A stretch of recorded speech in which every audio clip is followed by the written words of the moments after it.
Hello, everyone, and welcome to this episode of Pod Save Chocolate. My name is Clay Gordon. I'm your host. And today is the 1st of August, and we are going to be doing a random chocolate tasting. We're going to be beating the heat because it's warm here in north central Arizona, even up at 1,600 meters in the Bradshaw Mountains. But I thought I'd get some fun chocolate tastings done as a part of a series. This is the second one that I've done like this, just a collection of things that I've had around or that have attracted my eye as I've gone around to the local farmers market and shopping and things like that, things that have been sent to me, just all sorts of fun stuff, just for random chocolate tasting because it's chocolate and why not? But before I begin today's episode, I want to remind you, no matter where you're watching, whether it's LinkedIn, YouTube, or Facebook, but wherever you are in the world, you can go into the comments. So the live chat and YouTube, the comments on LinkedIn and Facebook, let me know where in the world you're connecting from. I will get that shout out up on screen. And of course, if you have a comment or a question that you'd like to ask about what it is that I'm tasting or just remark about what it is that I'm going to be sharing with you today, put those in and I will get them up. And to the extent that they can be answered, I will do that as well. And finally, before I begin, I want to remind everybody that this episode of Pod Save Chocolate, like every episode of Pod Save Chocolate, is in fact sponsored by the members of The Chocolate Life. And this is the homepage of The Chocolate Life right now. You can go there and visit there. You can support the work that I do here at The Chocolate Life because every episode of Pod Save Chocolate is sponsored by the members of The Chocolate Life. And click the green join button here at the top, right? There's always a free tier. If you do have the resources to join me, and support the work that I do financially, of course, that will be absolutely appreciated. I want to thank you to go and do that.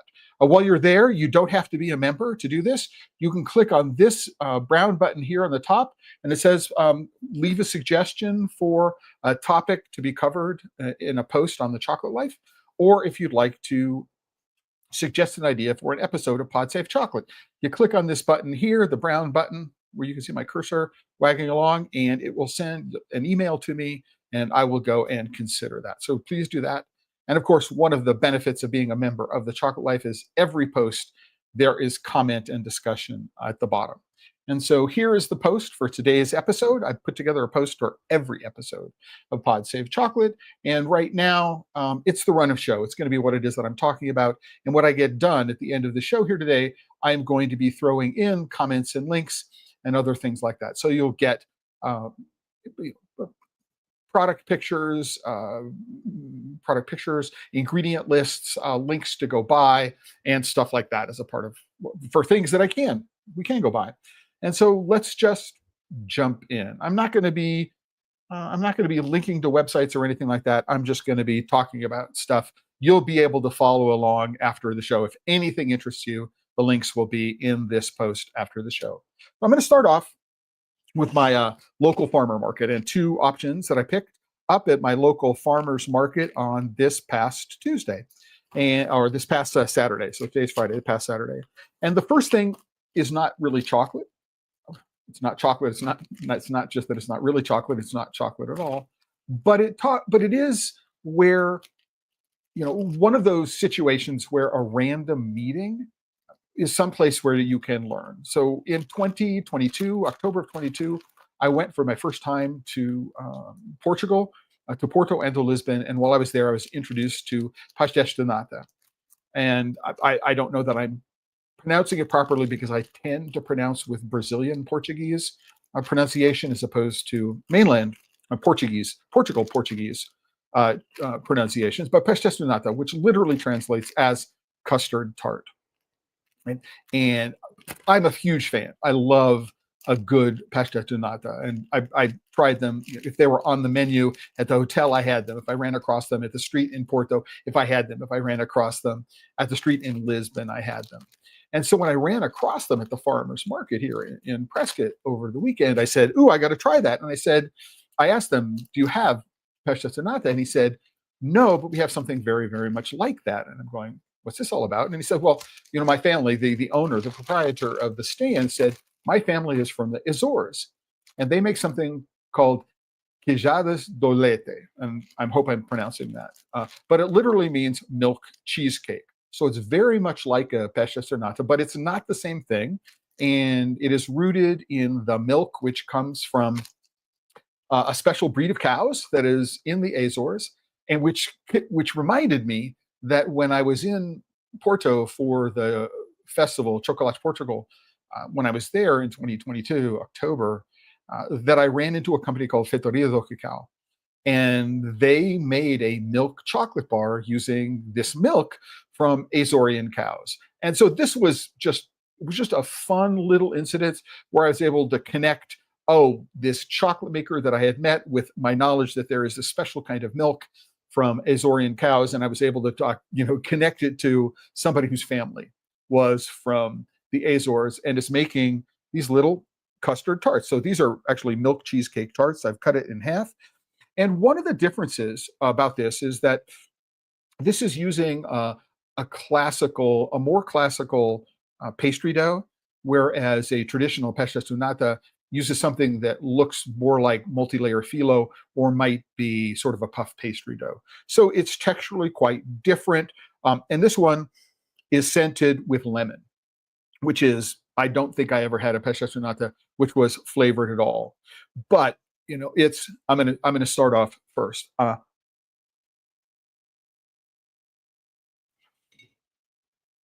And I just pulled it out, excuse me, just pulled it out of the oven. So I don't know. I've only had one. So from a Guejadas Dolete perspective, this is the only one I've had.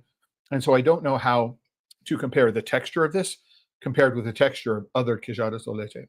But it is, um, I think it's got a higher sugar content. It may have more milk in it. It's less custardy.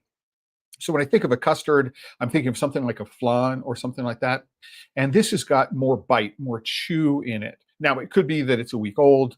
I had one last Saturday. I don't remember from last Saturday, but um, it's a very, very different experience. And I think that one of the things to take away from this particular piece is that we have an idea about what a product might be. So I went to Portugal.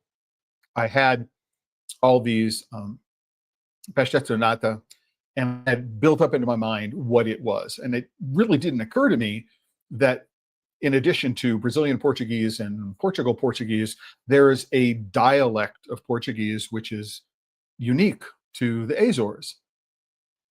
And it caught me up as I thought about it, is how you might think you know something about a culture or a food culture when in fact you may not know much about it. Another dialect of Portuguese, I was already struggling with the two that I was aware of, right? And now there's a third one. There's this iconic, what might think of it as the national pastry of Portugal, and there are variations as well. And that's why I think it's a lot of fun to travel overseas and to connect with things. You never know when a chance encounter, for example, at a local farmer market, will connect you with something and expand your understanding of the world. And that's a lot of fun. So being open to it and walking up and interacting with people that you might not consider interacting with is a huge amount of fun. I mean, these are very tasty. The filling is a little sticky, and so I'm not going to take another bite of it. But it is texturally quite a bit different. The lemon is quite unusual, incredibly tasty, but it's not what I think of as a pesto sunata because it's not. It's a queijada do leite. So there it is, right? Um, The second thing I'm going to taste is also from the farmer's market, which is a lot of dates grow here in Arizona. And this is a date that includes, it's a chocolate covered date. The dates are grown in Arizona. The chocolate is made by a company called Pasha. So I met Simon, who is the founder of Pasha, when I was on a trip to Peru. I want to say 2013 or 2014. This one is sweetened with honey and cayenne, and I'm having it right now because it's a little bit warm, and the chocolate is beginning to soften, which is not something that I had expected so much. So the Pasha chocolate is free of allergens. This is an 85%, and what I've got here is that the chocolate. Number one, I'm a big fan of medjool dates. If you can get me a good medjool date, nice and moist and plump, it's like probably my favorite fruit in the world, is a good date. And there are some other chocolate with dates in it here, but there is something wonderfully satisfying about the chew of the date and the brown sweetness of it, which is counteracted by the bitterness, but not too bitterness of the chocolate, which is then sweetened by the honey, which is a local Arizona honey, and then has also got this little tiny hit of heat from the cayenne pepper. And it's round and it's filling my mouth, and it's not overwhelming. The heat doesn't hit you right off the top. It just sort of comes at the end and goes. So I don't know if you're ever coming to Arizona. The company does ship. They're called Beyond Dates, right? I don't have any relationships to them. There's no financial relationship that I have with any of the companies here that I'm talking about. I just wanted to share you what it is that I've got here. But I am a huge fan of chocolate covered dates. Living in Arizona, having access to Arizona dates. There are 1, 2, 3, 4, 5, 6. There are at least a dozen different flavors.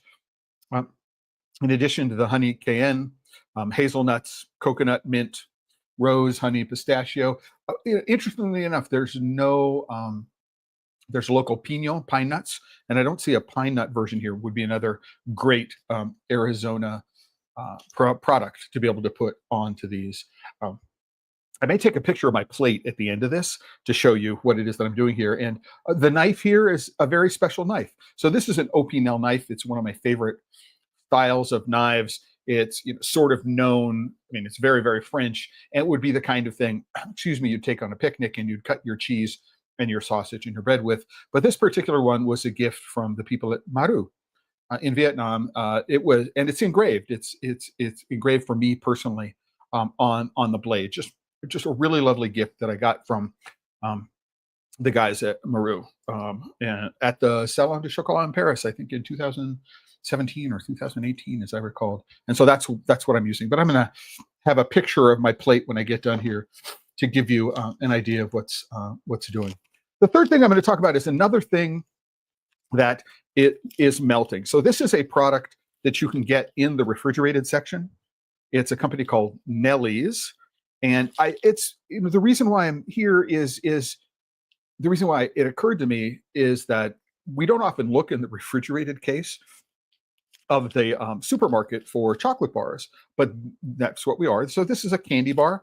So it is a peanut butter coconut bar center, which is surrounded by chocolate. And, we think about, organics and all the non-GMO kosher and vegan, which is on the front of it. But it's important that you go look at it. And this is, partly in the context of what's going on around, a cane sugar version of Coca-Cola. Well, yeah, it's not high fructose corn syrup, but it's full cane sugar, and it's no healthier for you. So it's like, why is the federal government going around and supporting Coca-Cola? Now, I took this out, and within 30 minutes it was melted. I put it back in the freezer, took it out 10 minutes ago, and it's like it's melted again. So we're not going to get a textural component on it.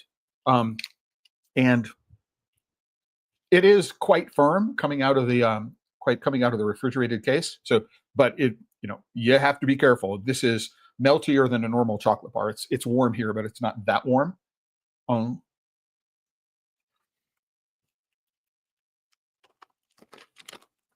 If you like peanut butter and coconut, it's a great combination of peanut butter and coconut. But you need to be careful. So this is one serving. Excuse me, I've got an incoming call I need to hang up on. It is. Excuse me. No, I've got to. I don't know if you can hear that ringing in the background, but I'm hearing it, so I'm going to let it ring. So it is peanut butter and coconut. It's organic. It's whole foods covered in dark chocolate.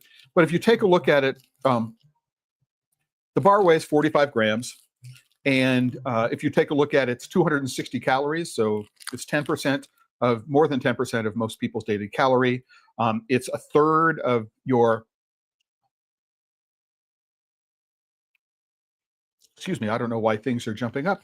It's a third of your daily fat, including 40% of saturated fat. It's not really sodium, but it's also 10 grams of added sugars, which is 20% of your daily sugar allotment. So again, if you like peanut butter and coconut, it's refrigerated. The texture is great straight out of the refrigerator, but you do need to be careful when you look at things which are considered to be healthy or healthier for you. Go take a look at the ingredients and figure out exactly what it is that you're doing, because it would be really, really, really easy to think you're eating something which is good for you, which is eating something healthy for you, and find that you've very, very quickly blown through your daily limits on your basic nutrition. And that's why I want to go and try this next one. Here's a company called Choxo. This was on sale. It was a BOGO, buy one, get one, at my local Sprouts. And I would normally never consider anything like this. And it's warmer here than I thought it was. So this one has also started to come apart and melt. But this is a chocolate passion fruit cup. Chocolate cup. But notice here that this is a 14 gram. No, you're not. But this is a 14 gram serving. But what's interesting is it says that at the top, it's only 5 grams of sugar per piece. 5 grams of sugar, but which means that over 1/3 of this is sugar in one form or another. Now, this is too small, so it doesn't have a nutrition facts panel on it. But it says white chocolate, number 1 ingredient, sugar; dark chocolate, number 1 ingredient, sugar. The passion fruit is passion fruit powder, passion fruit juice, concentrate, maltodextrin, silicon dioxide. So is it, is this a fancy treat? Perhaps. It's not peanut butter. It's in the form of a peanut butter cup. It's partially melting.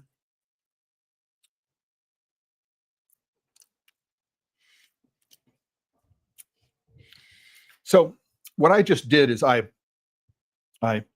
opened it up and I licked the passion fruit center. Let me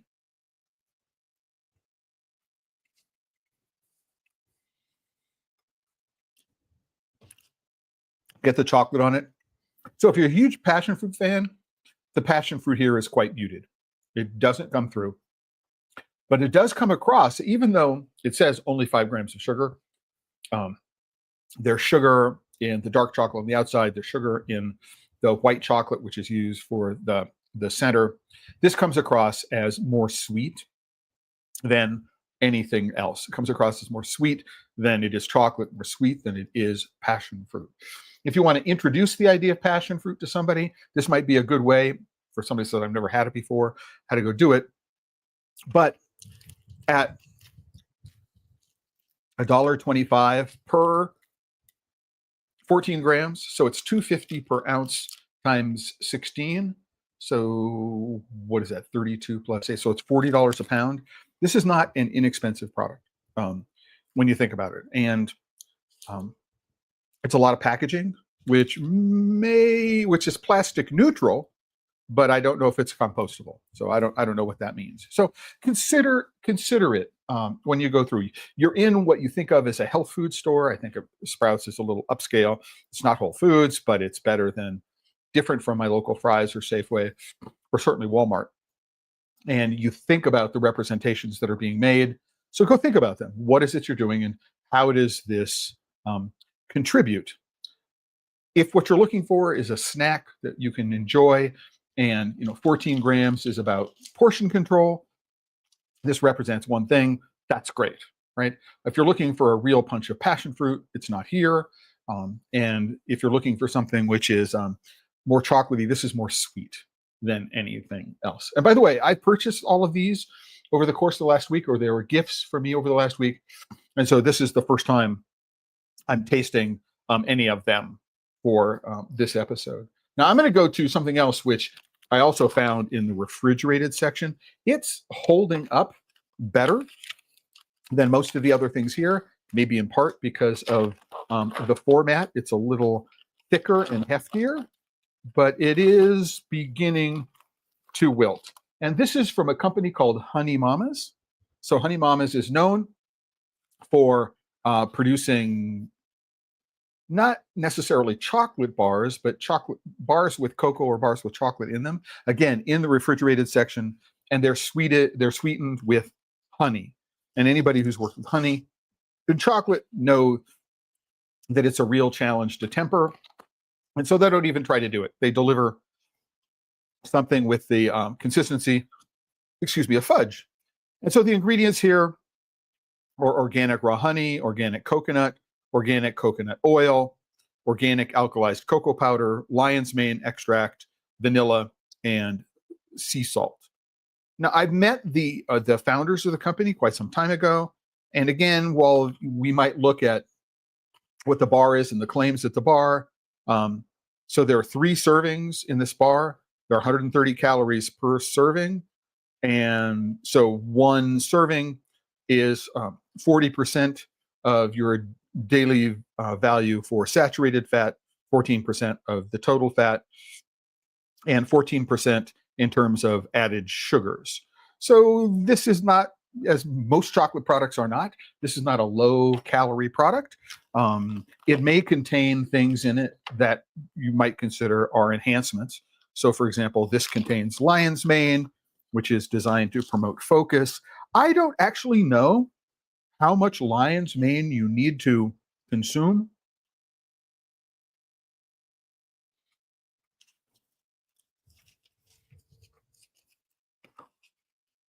to get the focus benefits. I just don't know.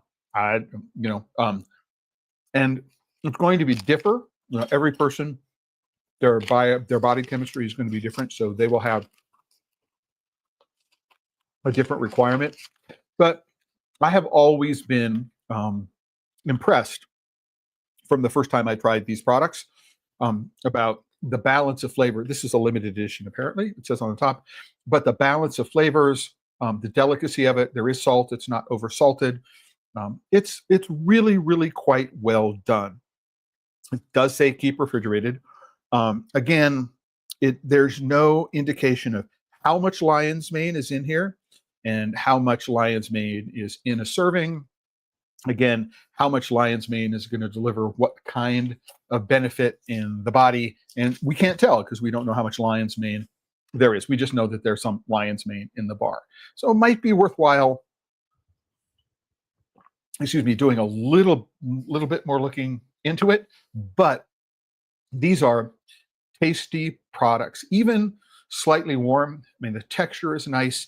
The balance of the texture of the coconut with the other ingredients, it's slightly grainy, but again, these are called truffle bars, and this one is called Focus Fudge because of the lion's mane with the focus. There is this wonderful textural component to it. So if you are looking for something like this, the Honey Mamas brand is one that I enjoy quite a bit. Although I don't purchase it very often, I prefer straight chocolate compared with these fudge bars. My personal preference. But if you've never tried it, go look at the refrigerated case of your local store, especially if it's a specialty store, Sprouts or something like that, and to figure out what they're doing. And you may be surprised. You may be surprised. Again, I'm making the recommendation because I've had Honey Mama products before. This is the first time I've ever tasted this particular one, and just want to give you my thoughts. I don't have any financial interest in this, in the brand or anything like that. So just my thoughts, random tasting. The next one is, I just found this randomly. I was going through the aisles of my local store, and I ran across this brand, which is called Wild West. Let's get the focus on here. Yep, it's called Wild West. And this is cowboy coffee. So ground espresso and cinnamon, right? I'm in Arizona, so why not?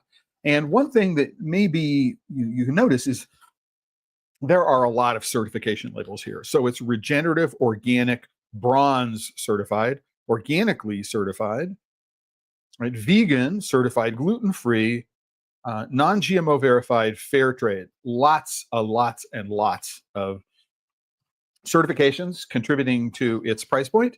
And apparently there's no added sugar, no artificial sweeteners. So that's good. So one of the things that I wanted, excuse me, I got little bits of chocolate all over my keyboard. One of the things I wanted to do is I wanted to go and look and go, hey, come on. That's interesting. Click over here. I wanted to know what regenerative organic meant. And so I'll put a link to the regenerative organic website. You can do your research on what regenerative organic means. But I also use this browser called Dia. It's made from the same company that make Arc, and they have the ability to sort of interact with the page. So I put a page on the left, and I can ask a question of an LLM. In this case, it's ChatGPT 4.5, I think, although you can select other models if you want. And I asked it so this is bronze certified. What does bronze certification mean?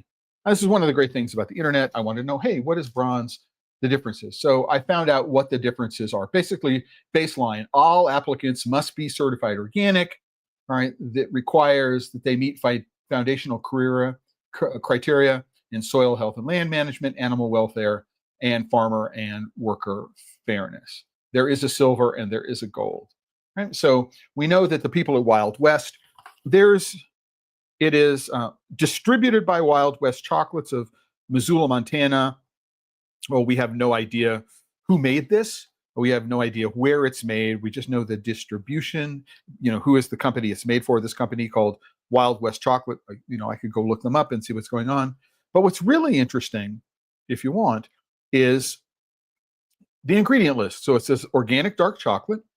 Ingredient number 1 is organic fruit blend. So even though there is no sugar added, right, the sweetness is coming from powdered dates, date sugar, right, powdered mulberry, powdered peach, and powdered mango. So we're using fruit powders and the complementary flavors of these fruit powders, which I think is really intriguing.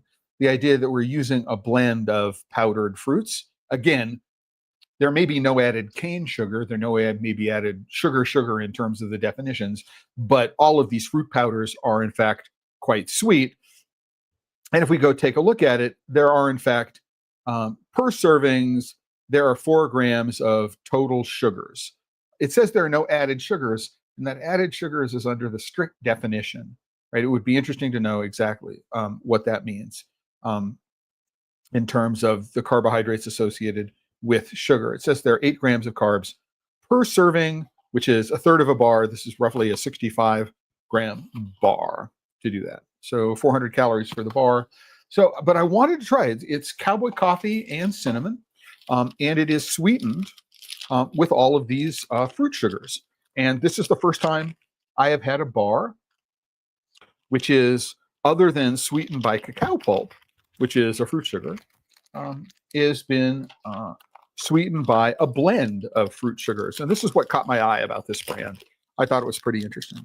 So what they've done is they put the coffee on the back of the bar. You can see it there.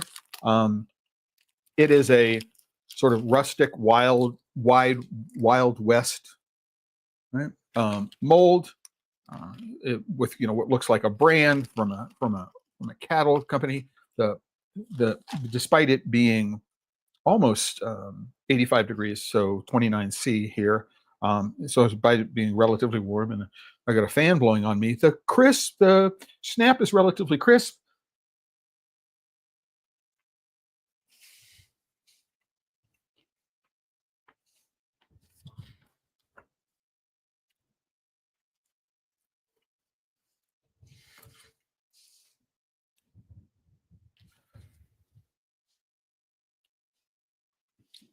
So what's interesting about this, number one, is the coffee is on the back. So it's not mixed in. The coffee is not refined into this. This also provides a texture. It's something you either like or you don't. I would prefer something that's more like coffee grounds rather than coffee chips. Or you take a bean and crack the bean, and so you've got pieces of different sizes. I think I would prefer something more like, ground coffee where all the pieces are the same size, just for my personal preference and these kinds of things. What strikes me is that it doesn't say what does it say what the percentage is in terms of cocoa content? No, it doesn't give a cocoa. It does say 70%.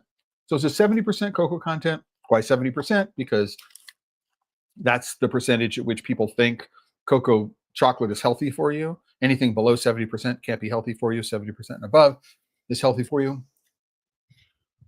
What strikes me about this is that the overall flavor profile is flat. We're not getting the real punch of a roasted coffee. And what's interesting is I have no idea where the coffee comes from. So it says made in the USA with globally sourced ingredients. Yeah, the cocoa beans and the coffee beans come from outside the US. 100% fair trade, sustainable cocoa. And so, but we don't know where the coffee comes from. We don't know where the cocoa comes from, which I would really like to know if I was really wanted to support this. But the flavor is flat. There's nothing distinctive about it. When the coffee, which is on the tongue, fades quickly, but because the sweetness is coming from fruit, from the fruit powder mix, it's not as forward and identifiable as sugar from cane sugar, and so and there's no salt in it. This is the sort of, I think that this is a bar that I would prefer a little bit more if there were some salt in it. So interesting. We have to speed up. Going on. We have lots of different things here, and I'm making a mess. I got little bits and pieces all over the place, and I don't want to get chocolate all over the place. So, Dr. Bronner, this is new packaging for Dr. Bronner's chocolate bar line. I tried these bars for the first time maybe a couple of years ago, and I said that they were over the top in terms of coconut sugar.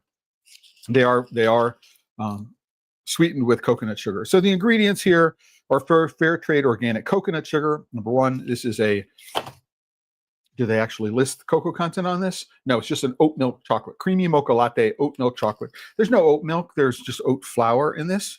So I don't know why you call that oat milk. So it's oat flour, sunflower oil, hazelnuts, coffee, fair trade, organic fair trade coffee, cinnamon. So that's what's here.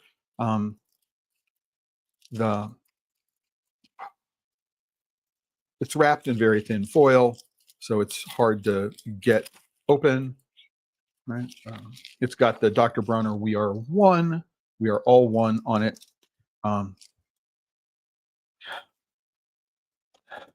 The aroma is a little more cinnamony, but oat is usually a very distinctive flavor when you put it in chocolate. So it's a little warm here. The texture indicates that, but it's a 40% milk chocolate, and so I would expect it. So what I will say is that the overall flavor balance of this bar is better than my memory of the other bars. It's sweet. It's a 45%. It is sweet. But in this particular case, the sweetness and the coffee and overcome the oatiness and the coconut sugar aspect of things. Um, so um, uh, it's interesting. I have an incoming phone call and it triggers, for some reason, um, my music player. Not entirely sure what's going on. Anyway, sorry for the interruption. If you heard that. Um, so again, working from memory, with the last time I tried these Dr. Bronner bars, um, these are sweet, but they're not overly coconut sugar sweet, which is what my impression was of all the other bars. If you like coconut sugar, it's there. The coconut sugar is there, but what's happening is that the coffee aspect of it um, and the oat aspect is taming the over-the-top coconutiness. So if you went to your local coffee shop and you ordered an iced mocha latte and you were using a pump for the flavoring, so you had a sweetened coffee syrup flavoring as a part of the mocha latte, iced mocha latte, that's what you've got here in terms of sweetness. Much more balanced. I mean, this is the first one of the Bronner bars that I would go, oh, this is interesting. I might be able to recommend it just to let you know. Interesting, interesting, interesting. Um, Probably not enough for me to go out and to the store and want to buy it myself. But in the context of this, it had been a couple of years since the last time I tried one of these bars. My experience with them was really, really negative. I really did not like any of the ones that I tried. And this is something, if you're into chocolate and into chocolate tasting and comparison, you should probably do on a regular basis, which is go and return to a bar in the past that you thought you may not have liked or honestly, did not like, and then to go and give it another chance, because changes in formulations, changes in your taste, changes in your experience and understanding, gained by tasting many, many more things, may cause you to change your opinion of something. In this particular case, it's a different formulation, and that different formulation has addressed most of the concerns that I had in my first tasting with respect to this is just really, really aggressively coconut sugar in a really negative way. I don't mind coconut sugar that much, but it was like aggressively over the top coconut sugar. And this new formulation does address most of those concerns, but for me, it's just overly sweet. You can do a 40% milk chocolate that's not this sweet. I've tasted many of them. Just a concern to go there. Next up is a childhood favorite. So this is not actually the childhood favorite, but See's candy. I was born in Pasadena, California. My parents were born in Southern California in the 1920s. See's is a brand. Mary C started the business in Southern California in the first 2 decades of the 20th century. So this is, my childhood here when it comes to gourmet candy. We didn't have Whitman samplers. We were doing anything like that. It was See's. And in particular, around Christmas, they have a product which is called Victoria English Toffee, which is a toffee. It's got a thin shablon of chocolate, top and bottom, dark chocolate, if I recall. It's been a long time since I tried it, only out of Christmas, but then with chopped almonds on it. And this is what we got my mother for Christmas every year. It was the thing that the kids got for my mom. And then my sisters, I have an older sister and a younger sister, we'd, clamor over who got the chopped nuts that were in the bottom of the box once all the toffee was done. So these days, See's sells something they call toffeettes, right? There's a See's here in Prescott. It's within walking distance. As a matter of fact, it's right across the parking lot from the Sprouts. And so I walked in and I got one. I haven't had one in a long time. And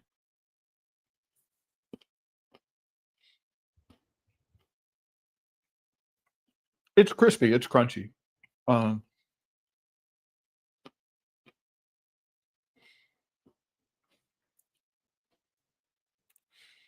I really can't tell you now at this remove, 60 some odd years, excuse me, from my childhood memories of this. But as an adult, as I was working into chocolate and becoming a chocolate critic, This particular product, C's Victoria English Toffee, is my foundation for what good toffee, chocolate covered toffee with roasted almonds should be.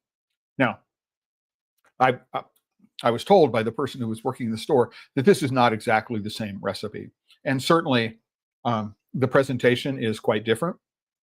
But I mean, if you are interested in chocolate covered toffee with almonds, roasted almonds, C's is available many places. And so what you might consider doing is you might saying get a toffeeette. They can be purchased by the pounds or individual pieces, or you can purchase them by the box, probably wrapped individually, which I think makes no sense. And try it. It is iconic. I mean, they've been making this product since before the 1960s that I'm personally aware of. So it's been around for a long time. And it may it and so the point being, when I think about, for example, the way I rate chocolate bars, what I'm looking for a chocolate bar, I go back to my first single origin chocolate bar. So I go back to the bars that inspired me to get into the chocolate business. So it is the original 7 single origin bar collection from Bonat, introduced in 1983 for the 100th anniversary of the company, but I had it for the first time in 1994. Excuse me, 1984, not 83. Excuse me. And so I use that as a reference. I have a baseline. I have this memory in my mind. I regularly go and taste these chocolates for texture and things like that. I know that the flavors of what I'm eating now are going to be different from the flavors that I was eating 30 some odd years ago. But that is there. And this is something that you can do. You have a reference piece. And so this toffeeette, or Victoria's English Toffee from C's, is my reference. And I can talk about texture and things like that compared with this. And it's very helpful. And so while I haven't had Victoria's English Toffee or a toffeeette in quite some time, it helps me recalibrate and reset what it is that I'm doing. So it's a thought. As far as I'm concerned, the only other thing to get from C's is either a chocolate lollipop or a peanut butter lollipop. They're really, if you like lollipops, they're relatively inexpensive. They're long lasting. If you got kids who love lollipops and you want to support a local producer as opposed to a big multinational, even though C's is owned by Berkshire Hathaway and Warren Buffett and has been since the 1960s, the lollipops are a really good thing to do as well. I'm going to save this for later. I got lots of stuff to go through. The next thing I want to try, it's just a weird recommendation to consider. I love a mole poblano. So while there are many, so the word mole just basically means mixture or sauce. So guacamole is avocado mixture or avocado sauce.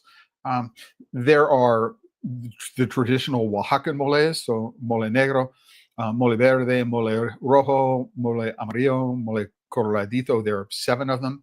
Mole poblano, it comes from the state of Puebla, and that's what poblano means, Pueblo. And it is the only one of the traditional Mexican moles which has chocolate in it. Now, this particular brand, Hernan, I met the woman who owned the company at a fancy food show. I'm going to say, at least a decade ago, if not much longer than that. It's a brand. It's easy to get to. It's not overly spicy. I tend to prefer my mole a little more bitter than this is, but it's great consistency.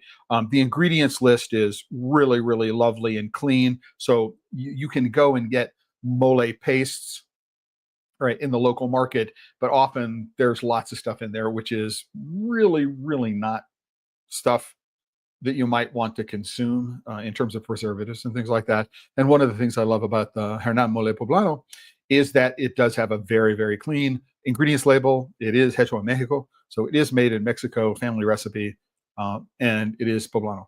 But when I get to the bottom, I'm going, I don't have enough of this to be able to make a recipe, right? So enough of a sauce to put a chicken or turkey, which is the traditional thing. What I do is I make a sandwich spread out of this. So I'm going to take this, and what I'm going to do is I'm going to add mayonnaise. So this is Duke's, my new favorite mayonnaise, just was introduced to it recently. And so if you take what's ever left over in your jar of mole poblano and you add some mayonnaise, what you do is you now have a wonderful sandwich spread. So if you got some roast turkey, roast chicken, or something like that, want to put it on a sandwich, right? Want something which is a little more interesting than plain mayonnaise, then adding mayonnaise to a good mole poblano is really, really quite a lovely thing to do, really, really easily. And it's a way to add chocolate to a sandwich, right? In a way that you might not normally think of, which I think is also a really cool thing. How can I add chocolate to a chicken sandwich, right? Maybe, again, because it's not too spicy and it's a little bit sweet, that if you're making sandwiches for your kids to send to school, you've put mayo on them and all of a sudden they got chocolate on their sandwich. It could get them to eat more of it. Next thing up, we got lots of things to go through. I'm actually getting fairly close to the end. Anybody who's been paying attention to anything these days knows that protein is the next new thing. It's protein in chocolate bars, protein in this, protein, all sorts of protein all over the place. It doesn't matter. And now what we've got is we got protein shakes, which are superfoods. So this is a dairy-free, no added sugar, gluten-free, 21 grams of protein in 11 ounces with 160 calories. So again, we look at it, it's got some fiber. It's got a third of my daily requirement for protein in this one little shake. It's $4 or something like that. It was on sale, which is one of the reasons why I picked it up. But I'm just looking at the ingredients list. And so you got to go ask yourself. So starts off with water, pea protein, right? Then alkalized cocoa. This is followed by the proprietary PIRQ, perk, I guess it is, superfood blend. So it's got almond, apple extract, curcumin, turmeric, elderberry, acerola, acai, pineapple, blackberry, blackcurrant extract, blueberry cherry, raspberry, aronia, mangosteen, broccoli sprouts, spinach, kale, broccoli, Brussels sprouts, bilberry, carrot, ginger, cinnamon, camu camu. Right? It also has brown rice protein, sunflower lecithin, salt, and the sweetener is stevia, so no added sugars. And then it also uses gellan gum as a thickener. Never tried it before. I just noticed that it was on sale as I was walking through my local Sprouts, and I'm wondering, even though cocoa powder is the number 3 ingredient, water, pea protein, and cocoa is the 3rd ingredient, actually, does it taste much like chocolate? And do I care? Right? So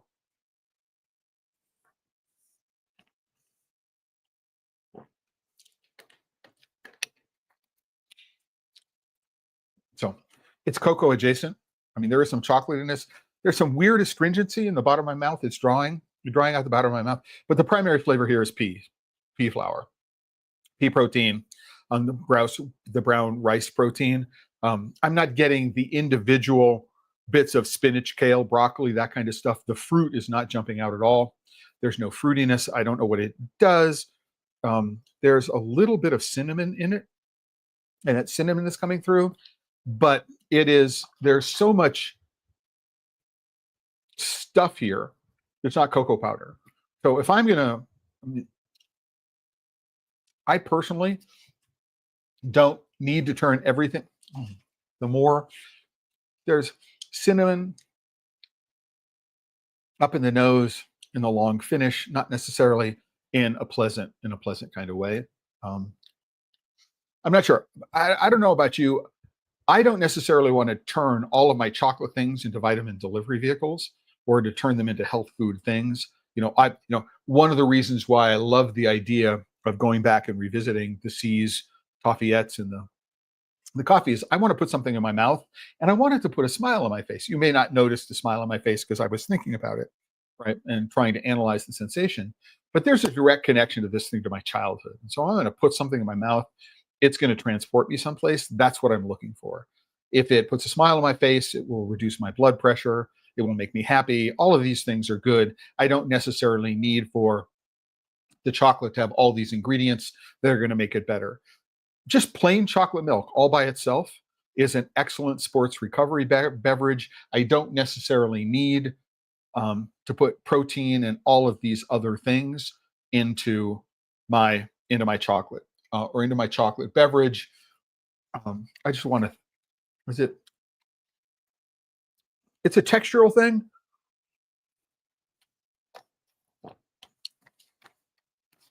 The gel and gum and all the powders are making it not entirely pleasant, unfortunately. So let me do a quick thing. So we've got Khadija. I hope I'm pronouncing that.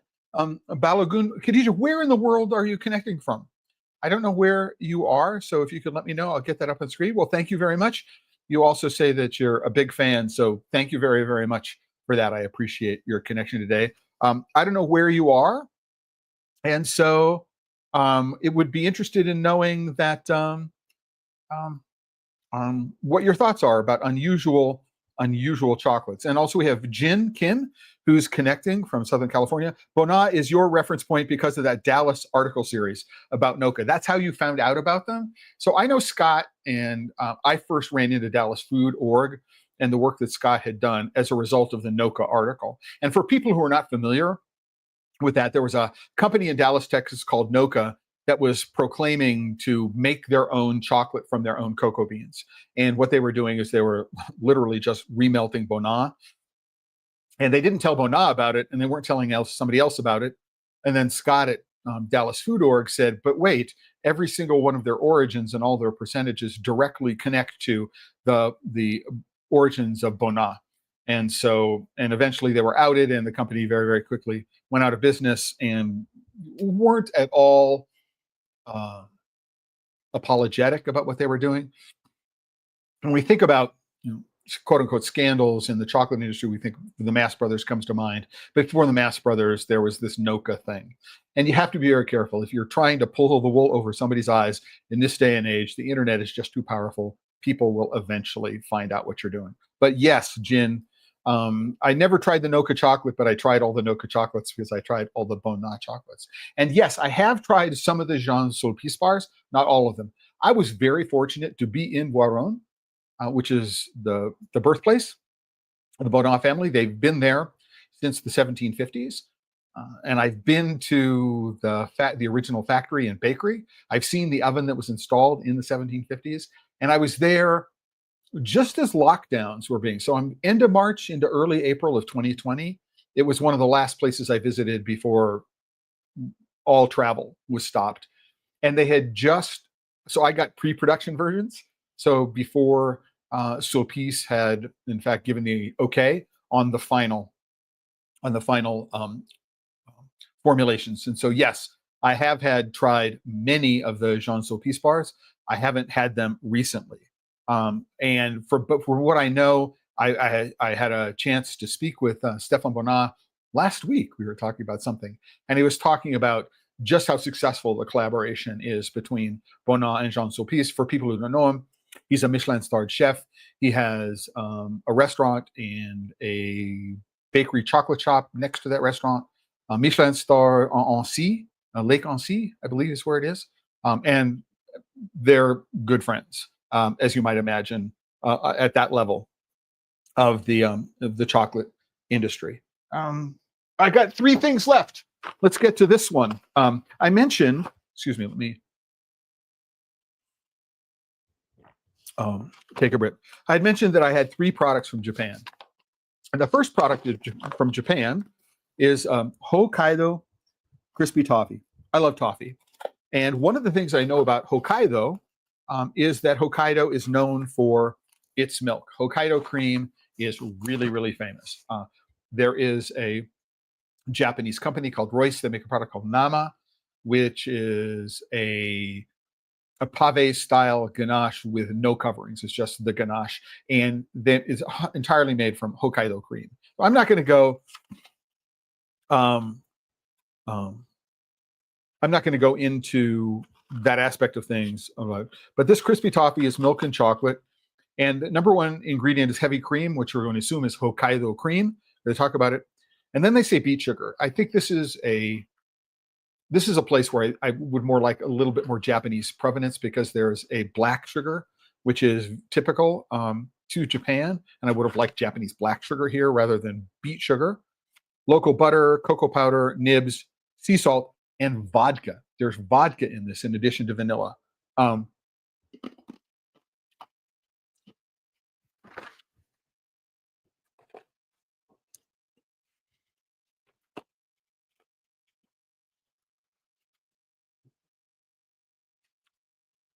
Wow, this is really, really interesting. I have a little desiccant pack in here. Um, it started to stick together even though I just opened it. I don't know if you can hear how crunchy it is, but it is also incredibly crunchy. Despite sugar being the number 2 ingredient, it also says beet sugar and sugar. I don't know why it's in there twice, and with the word sugar misspelled once. Okay. Enjoy crispy and buttery. That's it. So there is some salt. So the salted, so crispy salted brown butter, right, would be one way that I would think of this. All right, if you can imagine. So imagine a salted butter, right, and we're like talking a full cream butter, like plus gras French, extra fat, right, full of fat. You're talking about this really, really like 80% cream butter, right, which is salted in crispy form, and that's exactly what this is about. It is yum. This is really, really good. It's not chocolatey. It's got some cocoa powder in it, right? It's not chocolatey. It says cocoa nibs. I don't know where the cocoa nibs come in this, but it is yummy. So I'll put a link to it. So you'll get a picture of the front. You'll get the ingredients on the back, and then a link to go purchase it. I got it on Amazon. Now, the other two things, before I get to the last two things I have, again, gin, you got a pre-production bar from Bona and a prototype Madre de Dios bar. The Madre de Dios bar is lovely. It's one of my favorite of the Mexican origins, along with is it Mexican? I know Selva Maya is from Chiapas, and I'm trying to remember. It's been a while since I've seen it, but I've worked with the Bona family for quite some time. Elisa, so Stefan's wife, was involved in the project I did in Mexico from 2016 to 2019. So I got to know her well, and a huge fan of the entire family, not just Stefan and their chocolate, just lovely people. I just really enjoy them. It's great to be able to call them friends. But it is a style of chocolate. If you're one of these people who wants 2-ingredient chocolate at 70%, the French style, the Bona style, is to add a lot of cocoa butter. So it's a very different experience. Now, because it was my first introduction to the world of gourmet specialty chocolate, it is what I prefer, right? I like that style with the added cocoa butter, not something which is just cocoa beans and sugar. My preference.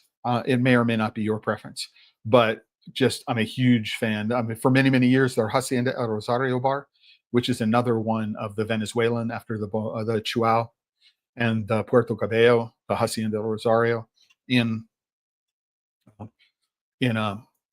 from Venezuela. It's another one of my favorite bars of theirs. I take that back. Well, I'm going to do two things first. So number one is, for anybody who is a fan of Nutella and who isn't a fan of Nutella, Madre de Dios is Peru and Selva Maya is Mexico. Absolutely. It's a fabulous. So as a kid, I liked Nutella, and I was looking for Nutella alternatives, but something which was on the shelf of my local store. And here's this French brand, Bon Maman. Am I going to be able to focus on this? Maybe not. It's Bon Maman and hazelnut chocolate spread. And so, what's the French take on gianduja, on spreadable gianduja? The Italian word is going to be a spalmabile, rather than something that's eaten. So what are the ingredients? Sugar, hazelnuts, vegetable oil, a mixture of sunflower seed and rapeseed or canola oil, skimmed milk powder, fat reduced cocoa powder, cocoa butter, which is going to provide a little bit more structure because it's going to be solid at room temperature. And in addition to So it's got sunflower lecithin and vanilla flavor. So it doesn't have hydrogenated fats in it. So they're using cocoa butter rather than using hydrogenated fats. It has the same texture, right, that Nutella will have.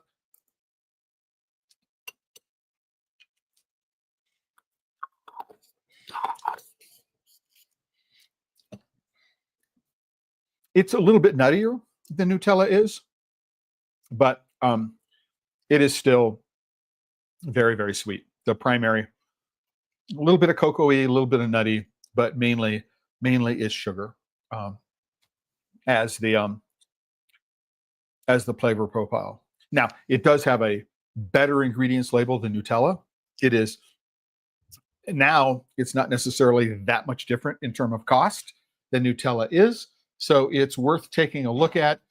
Although personally, there are some variations on this which do not have as much sugar. They got a higher nut content, and they're not using canola oil and other kinds of fats. What's going on? So this one doesn't have palm oil in it, whereas Nutella is going to have palm oil. Again, if you're looking at anything like this and sugar is the first ingredient, it's a problem. So why is it fat reduced cocoa powder? Why is it? We've got so much sugar and so much oil in here. Why am I worried about the few extra calories that are associated with fat reduced cocoa butter? It may have to do with the amount of cocoa butter in the recipe. And I don't know the answer to that question. It just occurs to me. Okay, we're down to the last two things. Now, I did mention that I had 3 products from Japan, and we've only tasted one of them, the crispy Hokkaido toffee. And now we have 2 others. And I mentioned that one of the reasons why I wanted to try these, and I did ask this question, is think about a Japanese ingredient that you wouldn't think about, as being common in chocolate. And nobody tried to guess what that would be, so nobody's winning the prize, which would have been a copy of my a PDF copy of my book on tasting. But what I have here is an unusual product in the sense that it contains an ingredient that I don't know, that I've thought of using before, but I hadn't quite thought of using this way. And I thought about using it in another context. And this is a chocolate sauce. You can't see the label here. I don't know if it's going to focus or not. It's a chocolate sauce which contains 2 ingredients. Koji, which is a yeast, and that koji is used to create in the fermentation of soy sauce and tamari and all sorts of things in Japanese cuisine. Koji is all over the place. It could be used to chemically, quote unquote, dry age meats and things like that.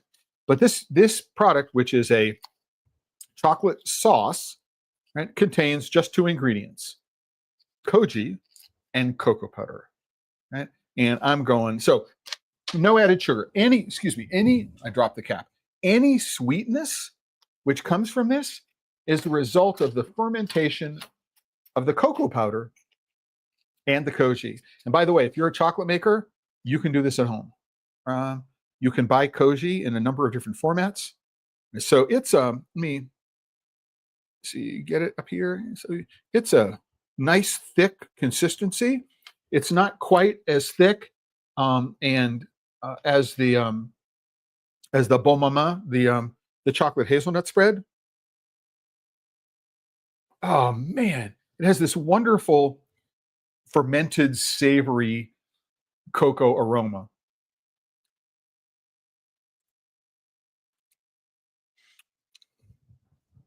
But that ferment funk, which is on the nose, completely disappears.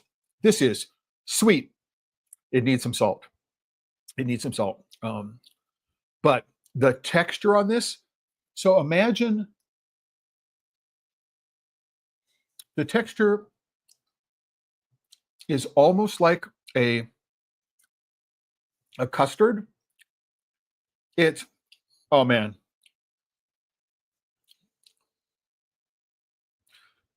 This is wonderful.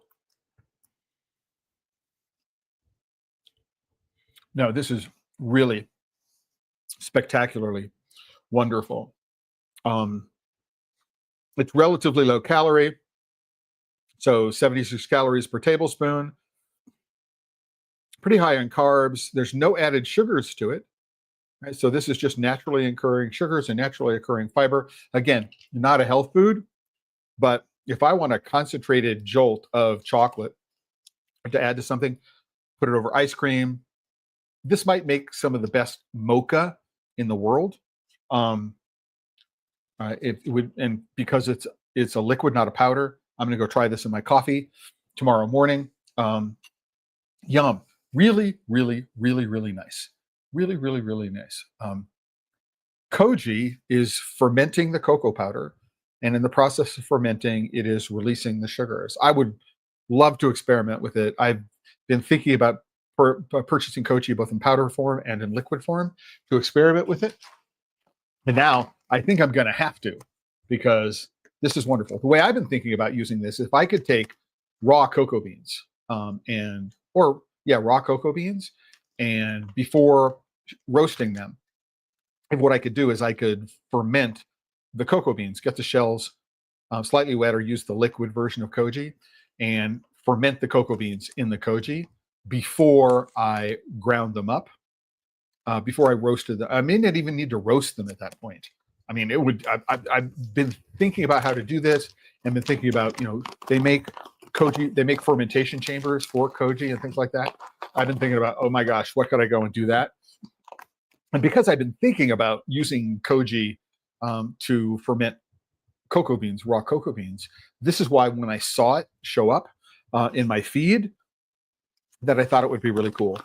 The next one, again, the second product, again, koji, is a granola. Same company, or Orizai, same company. It's a granola, and it has just a very short ingredient list: whole grain rolled oats, rice koji, rice bran oil, and cocoa powder.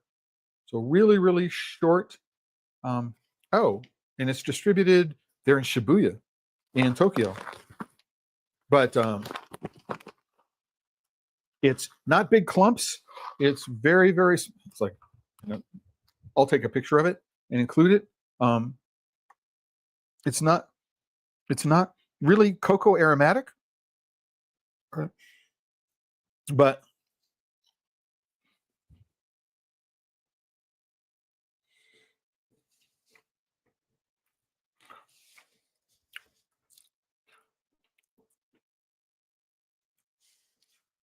wow. This is interesting. It ends on the oats a little bit forward. There's no added sugar, and it's crunchy. So I don't know if the oats are in fact toasted or not, or if it's a byproduct of the texture is a byproduct of the fermentation. I'm not entirely sure how they're dried and things like that. They're very, very small clusters. And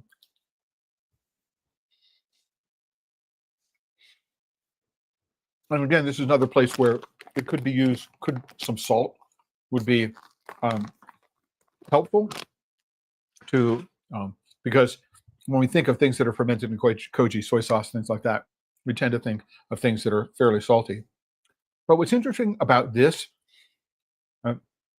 is I don't know that I would consume this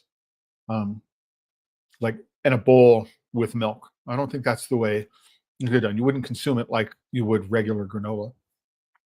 What I'm going, is there some other thing I would eat for which the texture, this crunchy element, would make a really, really nice addition? So how would I use it as a garnish to provide color and texture in some other dish? So there are some salads that make sense. So if I were to have sort of like a sesame ginger dressing on top of some like grated cucumber or something like that, could I imagine this on top of it? The answer is absolutely yes. If I had a peanut dressing on top of, or sort of like a Thai salad, cilantro and bean sprouts and things like that, and I want a little crunchy element with a little bit of color, the answer is absolutely yes. I can see this going. It would be perfectly, I mean, if I were to do cooked oats in the morning and wanted a little texture and color on the top, I could see adding them as a textural element to the top of hot cereal. Lots of interesting things, right? But as I talked about in the middle of the episode, we're getting done here. We're a little over time. We're at 1 minute and 10, um, or an hour and 10 minutes. That when I talked about the toffeeettes, when I talked about the C's toffeeettes, it was about venturing back to my childhood and having references. And this is something that Jin mentioned as well. He's got uses Bona as a reference, right? And you can compare things against. You compare and contrast is a whole lot easier. Well, compared to what I know about this, it has less cocoa butter. Compared to it's this whole compare and contrast is a way to go.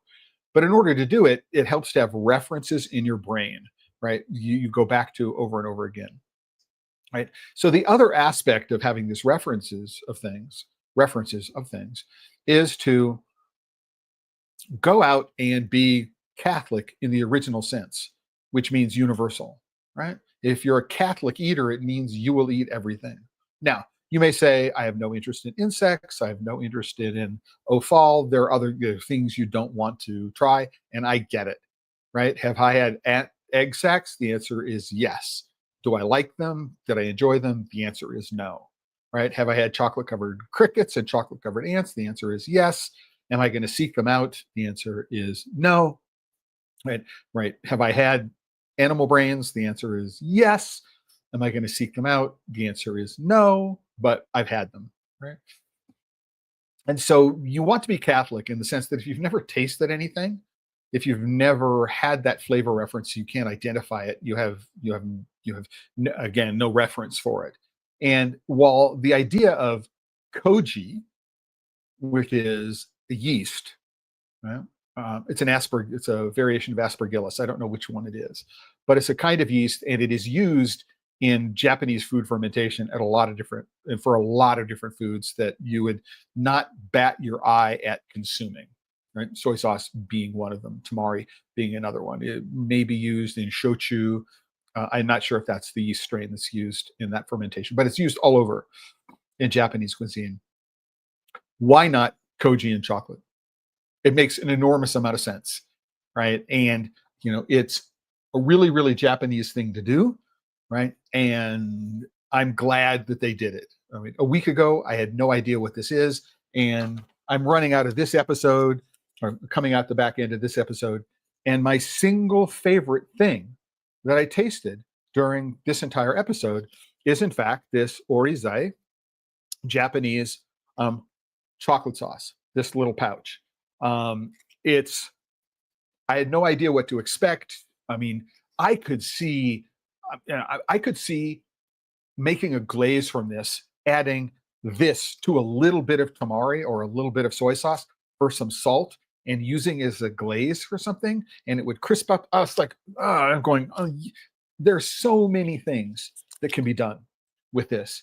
So while I'm glad that I went back to my childhood with the C's candy, well, I'm glad that I revisited the Dr. Bronner's. Well, I'm glad, that I shared with you one of my great cheats, which is to take a mole poblano when there's just a little bit in the bottom, and there's not enough to make enough sauce for anything. Add some mayonnaise to it and use it as a sandwich spread.